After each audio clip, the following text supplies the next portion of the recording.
ఇంకా అజ్ఞానం పోవాలి, ఇంకా త్యాగం చెయ్యాలి. అందుకని ఉమాపతి మెచ్చక రెండవ కంట శోణిత క్లిన్నత చూపిన ఆ రెండవ కంటిలోంచి నెత్తురు గారుస్తున్నట్టు. ఇది అయిపోయింది. ఇక్కడికి వచ్చింది. ఇదేమిటండి ఇది? ఇప్పుడేం చేయాలి అంటే ఎన్ని కళ్ళు పీకిస్తే సరిపోతుంది ఈ పెద్ద మనిషికి?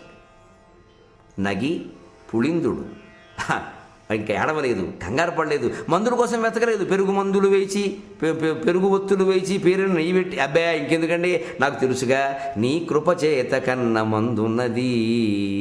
ఇది మాట. నేను ఇంకెందుకు బాధపడతానయ్యా?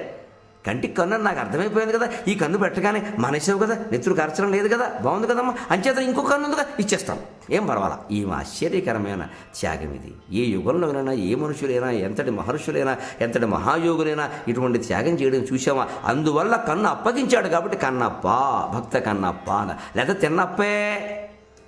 కన్నప్ప పేరు అప్పుడు వచ్చింది.